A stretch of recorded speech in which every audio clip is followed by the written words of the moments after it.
শুভ উল্টো রথযাত্রা। আজ তো উল্টো রথযাত্রা। আজকে মাসিরা যে হলিডে হোমে আছে যাবো, ওখানে খাওয়া দাওয়া করে রথের ওখানে যাবো। বলছে তো 2টোর সময় নাকি রথ বেরোবে।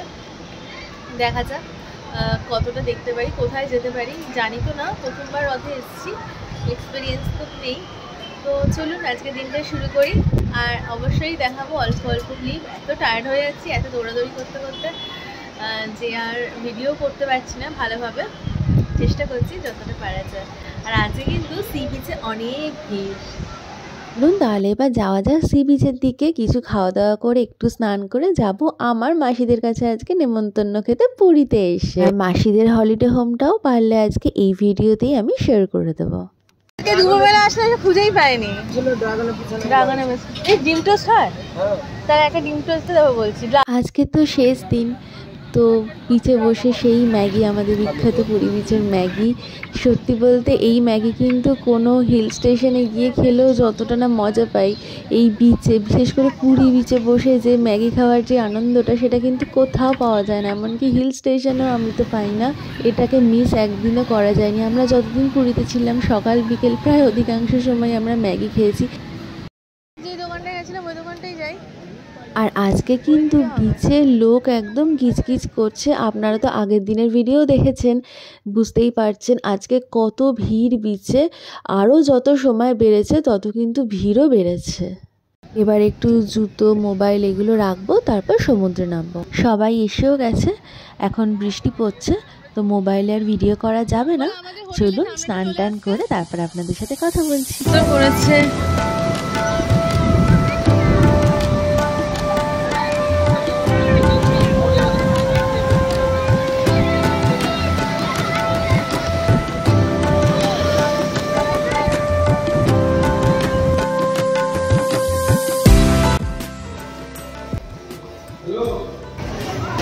যাচ্ছি মাসিদের হলিডে হোমে।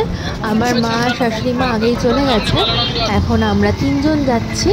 পুরী হোটেলের ঠিক আগে আছে বালানন্দ আশ্রম, আর তার পাশে রাস্তাটা দিয়ে গেলেই হচ্ছে মাসিদের হলিডে হোমটা।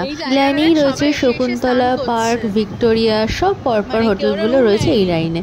তো আমরা এই গলিটা দিয়ে ঢুকবো, ঢুকেই একটা হোটেলের পরেই রয়েছে হলিডে হোমটা, তার নাম হচ্ছে মীরা ভবন। তো চলুন আপনাদের দেখাই। এই রাস্তাটা দিয়ে একটুখানি ঢুকেই রয়েছে মীরা ভবন, একটুখানি, বেশি দূরও না। ওদের ব্যালকানি থেকেই, কমন ব্যালকানি থেকেও সমুদ্র দেখা যায়। এই যে আমরা এখন যাব মীরা ভবনে। মীরা ভবনে 2টো বিল্ডিং রয়েছে, বিল্ডিং 1 আর বিল্ডিং 2। এই মীরা ভবনের কিছুটা পোর্শন রেলকে দেওয়া আছে। তো আমার মাসি মেশোরা রেলের সাথে যুক্ত, তো ওরা এই জন্য খুব ইজিলি আর অনেকটা কম দামেই এখানে কিছু রুম পেয়ে গেছে। আর যদি সাধারণ মানুষকেও আসতে চান তারাও আসতে পারেন, কিন্তু তাদের জন্য চার্জটা একটু বেশি পড়ে, 1200 থেকে 1300 টাকার মধ্যে চার্জ পড়বে। কি এই দামে এই রকম সুন্দর হলিডে হোম পাওয়া, আর বিচের এত কাছে, একদম সামনে, আর খুব পরিষ্কার পরিচ্ছন্ন। আপনাকে তো দেখাবই এই ভিডিওটাতে রুমগুলো কত সুন্দর। এত কম দামে কিন্তু এই রকম পজিশনে এত সুন্দর হলিডে হোম পাওয়া সম্ভব না। আর যদি এই হলিডে হোমগুলো কিছু বুক করতে হয়, এই হলিডে হোমটা, তাহলে কিন্তু চেষ্টা করবেন অন্তত 3-4 মাস আগে ফোন করতে, না হলে কিন্তু পাওয়া পসিবল নয়। কারণ অনেক রুমই যেহেতু অন্যান্য গভর্নমেন্ট এমপ্লয়ীদের জন্য অ্যালোকেট করা আছে, তো নর্মাল সাধারণ মানুষদের জন্য রুমের পরিমাণটা কম, তো অনেক আগে চেষ্টা করবেন ফোন করার। চলুন এবার আপনাদের রুমটা দেখাই। এখানকার চিত্তরঞ্জন লোকোমোটিভ ওয়ার্কার্স, ওদের জন্য এই কিছু রুম অ্যালোকেট করা আছে, চিত্তরঞ্জনের যারা রেলের কর্মী তাদের জন্য। আর সেম রুমও রয়েছে সাধারণ মানুষদের জন্য অন্য সাইডে। তো এই রুমগুলি আপনাদের দেখাচ্ছি, সেম রুমই আপনারা পেয়ে যাবেন অন্য সাইডে, সেম বিল্ডিংয়ে, যারা রেলের সাথে যুক্ত নন তাদের জন্য। দেখুন এখানে কিচেন এরিয়াটাও আলাদা একদম, রান্নাঘরটা খুবই বড়, সুন্দর একটা রান্নাঘর। আর তার পেছনে কিন্তু একটা ব্যালকানিও রয়েছে, ব্যালকানিটা দিয়ে ব্যাক ভিউ দেখা যাচ্ছে, পেছন দিকের ভিউ। পরপর করে অনেক এখানে রুম আছে সেম ক্যাটাগরির। এটা আরেকটা রুম, সেমই রুম।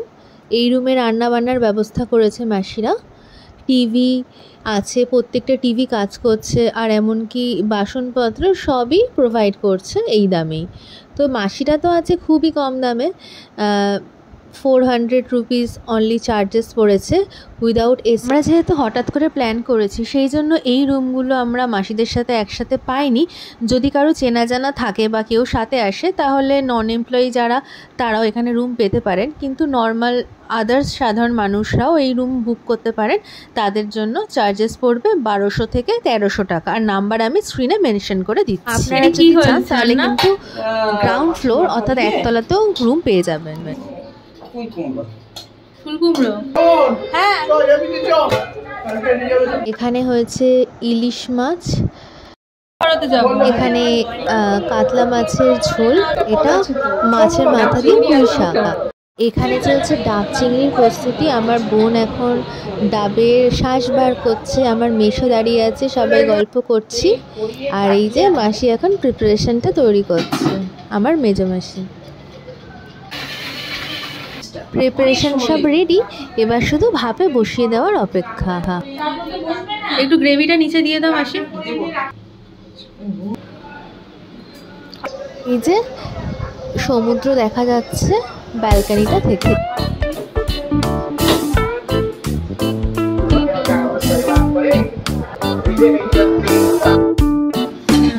সব রান্না কমপ্লিট, এখন আমরা খেতে বসে যাব আর তারপর যাব হ্রদ দেখতে। সবাই যাবে কিন্তু আমরা আগে চলে যাব, সবাই খাওয়া দাওয়া করে তারপর আসব।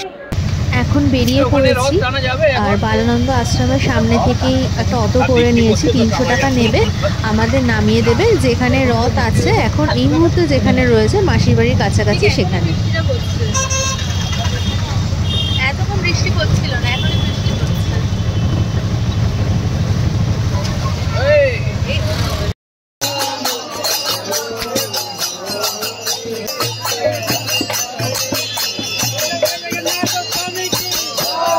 অটোতে আমরা বলেছিলাম হ্রদ এখন যেখানে আছে সেখানটাই নামাতে, তো এখন মাসির বাড়ি থেকে জাস্ট একটুখানি হ্রদ বেরিয়েছে, তো আমরা ওইখানটাই যাব, কাছাকাছি নামিয়েছে।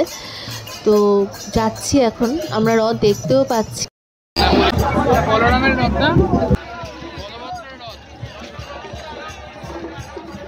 এখন আমরা বলরামের রথের কাছাকাছি চলে এসেছি। রথ কিছুক্ষণ টানা হচ্ছে, আবার কিছুক্ষণ ওয়েট করছে, আবার টানছে। যখন টানা হচ্ছে তখন তো অসম্ভব ভিড়। আমার শ্বশুরমশাই রথের দড়ি টেনেছে, রথও টেনেছে, আমরা যেতেও পারিনি রথের কাছে, আর আমরা হারিয়েও গেছিলাম। আমার শ্বশুরমশাইকে অনেকক্ষণ খুঁজে পাওয়া যায়নি। তারপর এই জায়গাটা থেকে যখন জগন্নাথ দেবের রথ পাস হলো তার অনেক পরে আমরা খুঁজে পেয়েছি, অনেক দূর থেকে। এখন সুভদ্রা দেবীর রথ টানা হচ্ছে, দেখুন আপনারা, কত ভালো লাগছে দেখতে।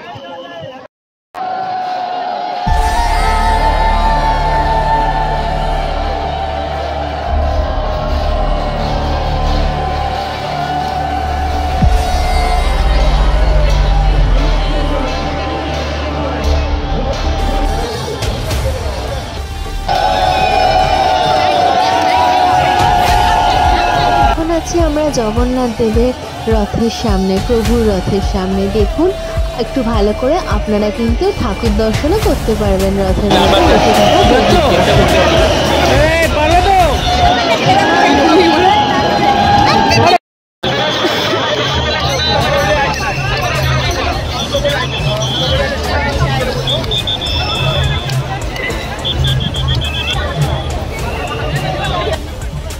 এখন কিন্তু অনেক ভিড়, অনেক ঠেলাঠেলি শুরু হয়ে গেছে। আমার শ্বশুরমশাইও হারিয়েও গেছেন। তো এরপরে এই জায়গা থেকে জগন্নাথ দেবের রথটা পাস হওয়ার পরে কিন্তু বীভৎস রকমের ঠেলাঠেলি শুরু হয়। হাঁটাও যাচ্ছে না, মনে হচ্ছে যে মানুষের পায়ের তলায় চাপা পড়ে যাব। যদি আপনারা কখনো এই সময় আসেন, অ্যাভয়েড করবেন এই রথ টানার সময় আসতে। যখন মন্দিরের কাছে রথ পৌঁছে যাবে তারপরে গিয়ে দর্শন করে আসবেন, না হলে কিন্তু ভীষণ ঠেলাঠেলি। এখন বাজে 7:30 8টার মতো। আমরা চলে এসেছি, শ্বশুরমশাইকে খুঁজে পাওয়া গেছে। তারপর একটা অটো করে 500 টাকা নিয়েছে আসতে। এই সময় পুরীতে রিক্সা, টোটো, অটোর ভাড়া সাংঘাতিক ধরনের। আর এই যে আমরা এখন ফিরে গেছি মাসিদের হলিডে হোমে, ওখানে আমার মা, শাশুড়িমা সবাই আছে, সবাই একটু বসবো দিচ্ছে। খুব টায়ার্ড, ওদের নিয়ে যাওয়া হয়নি কারণ হাঁটতে পারতো না, এত ভিড়। এখন তো মনে হচ্ছে না নিয়ে গিয়ে খুব ভালোই হয়েছে। আর এই যে নাইট ভিউ রথের দিন দেখুন। এখন রয়েছি ঠিক পুরী হোটেলের সামনেরই বিচের পোর্শনটাতে। এখানে এখন আমরা একটু হাঁটাহাঁটি করব, একটু ঘুরছি। আর এইখানে কিন্তু অনেক মেলা, মানে অনেক দোকানপাট বসেছে আর সবাই শুয়ে আছে। বিচের মধ্যেই দেখছি সবাই শুয়ে আছেন, যারা রুম নেননি, এসেছেন ফেস্টিভ্যালে। পুরীতে এটাই মেন ফেস্টিভ্যাল, তো এসেছে তারা সবাই শুয়ে আছে। এখানে কিন্তু খুব জমজমাট, কোনো দোকান ছিল না, সবাই বিচের মধ্যে শুয়ে আছে, বসে আছে, তাঁবু খাটিয়ে রয়েছে। তো এইরকম পরিবেশ প্রথমবার দেখলাম, আপনাদের সাথে একটু একটু শেয়ার করলাম।